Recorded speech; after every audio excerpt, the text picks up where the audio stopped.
ഒരു കോർപ്പറേറ്റ് ഫോമിൽ വലിയ അലമ്പില്ലാതെ ജീവിച്ചു പോകണമെങ്കിൽ ഈ പറയുന്ന കാര്യങ്ങൾ മാത്രം ഒന്ന് ഓർത്ത് വെച്ചാൽ മതി. അതിൽ യൂഷ്വൽ ഐറ്റംസ് തന്നെ തുടങ്ങാം. സ്പീഡിൽ നടക്കുമ്പോൾ book, paper, pen, note pad എന്നീ സാധനങ്ങൾ കയ്യിൽ കരുതിയാൽ ഉത്തമം. പിന്നെ മുഖത്ത് എപ്പോഴും ഒരു ചെറിയ സട്ടിൽ വ്യാകുലത പ്രകടിപ്പിക്കുക, ഒരു ചെറിയൊരു കൺസേൺ. അതായത് നമ്മൾ ലിറ്റിൽ ഫ്രൗണിങ് ക്യാൻ ഹെൽപ്പ്.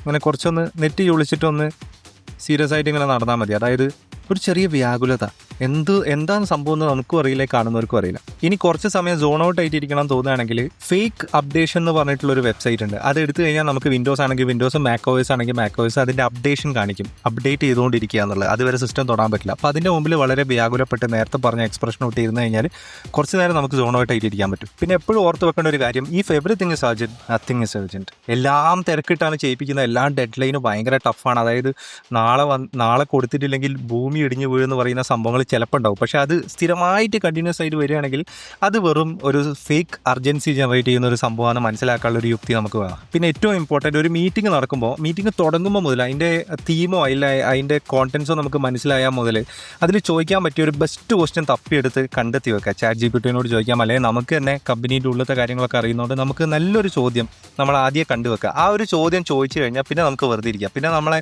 ഒരു പ്രത്യേക കണ്ണിലൂടെ കാണുള്ളൂ, ഒന്നും കോൺട്രിബ്യൂട്ട് ചെയ്തില്ല എന്നുള്ളൊരു തോന്നൽ വരില്ല. ഒരൊറ്റ ബെസ്റ്റ് ചോദ്യം കണ്ടെത്തുക, അത് ചോദിക്കുക, പിന്നെ ഉണ്ടാക്കുക. പിന്നെ ഈ തെറ്റ് പറ്റുന്നതൊക്കെ സർവ്വസാധാരണ. എന്തെങ്കിലും നമുക്ക് പറഞ്ഞത് നമുക്ക് പാളിപ്പോവുക അങ്ങനെ എന്തെങ്കിലും ചെയ്യുകയാണെങ്കിൽ അപ്പം തന്നെ അറിയിക്കുക. കാരണം ചെറിയ പ്രശ്നങ്ങൾ സോൾവ് ചെയ്യാൻ എളുപ്പമാണ്. നമ്മളിത് പറയാതെ പൂട്ടി വെച്ചാലുള്ള പ്രശ്നമാണ്. അത് വളർന്ന് വലിയ സംഭവമായിട്ടേക്ക് നമുക്ക് പണിയിട്ടെ. അപ്പോൾ ചെറിയ അബദ്ധങ്ങൾ കാണിക്കുകയാണെങ്കിൽ അപ്പം തന്നെ പറഞ്ഞ് ക്ലീൻ ചെയ്യാൻ നോക്കുക. പിന്നെ പ്രോബ്ലം സോൾവിങ്, വലിയൊരു പ്രശ്നം നമ്മൾ വളരെ നിസ്സാരമായിട്ട് സോൾവ് ചെയ്ത് കളയാതിരിക്കുക. സോൾവ് ചെയ്യാം, അത് ചിലപ്പോൾ നമുക്ക് നിസ്സാരമായിരിക്കും, പക്ഷേ അത് നിസ്സാരമാണെന്ന് ബാക്കിയുള്ളവരെ പറഞ്ഞ് ബോധ്യപ്പെടുത്താതിരിക്കുക. എന്തെങ്കിലും വലിയൊരു സംഭവം വരുന്ന സമയത്ത് നമ്മൾക്ക് മാത്രമേ അത് സോൾവ് ചെയ്യാൻ പറ്റുള്ളൂ എന്ന് തോന്നുകയാണെങ്കിൽ അതിൻ്റെ ഇമ്പാക്റ്റ് അനുസരിച്ചിട്ട് അതിൻ്റെ സീരിയസ്നെസ് കാണിച്ച് നമ്മളെന്തോ കഷ്ടപ്പെട്ട് അത് സോൾവ് ചെയ്യുന്ന പോലെ കാണിച്ചിട്ട് വേണം സോൾവ് ചെയ്യാൻ. നമ്മൾ പെട്ടെന്നൊരു വലിയ സംഭവം നിസ്സാരമാക്കിയിട്ട് ചെയ്യുകയാണെങ്കിൽ അതിപ്പോൾ എല്ലാവരെ കൊണ്ട് നടക്കല്ലോ എന്നുള്ളൊരു സംഭവത്തിൽ കണ്ടു കളയും. പിന്നെ ഇത് ഇത്ര നിസ്സാരമാണോ എന്ന് തോന്നിക്കഴിഞ്ഞാൽ പിന്നെ വൈക്കും അത് വന്നുകൊണ്ടിരിക്കും.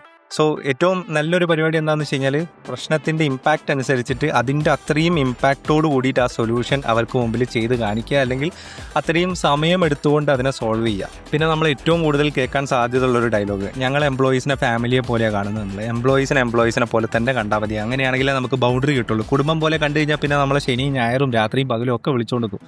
സോ കുടുംബം പോലെ കാണുന്നുവെന്ന് ആരെങ്കിലും പറയുകയാണെങ്കിൽ ദയവ് ഇത് ആ ഭാഗത്തേക്ക് പോകാതെ ഞങ്ങൾ എംപ്ലോയീസ് ആയിട്ട് തന്നെ കണ്ടാൽ മതി സാർ. ഇനി ഇതൊക്കെ എന്തിനു പറയുന്നു എന്ന് വെച്ച് കഴിഞ്ഞാൽ വർക്കിൽ നമ്മൾ വളരെ റീപ്ലേസബിൾ ആണ്. നമ്മൾ പോയാൽ വേറൊരാൾ, പക്ഷേ നമ്മുടെ കുടുംബത്തിനും കൂട്ടുകാർക്കും നമ്മൾ റീപ്ലേസബിൾ അല്ല. നമുക്ക് അവിടെ പകരക്കാരില്ല. അതുകൊണ്ട് health is important. Protect your boundaries, protect your time.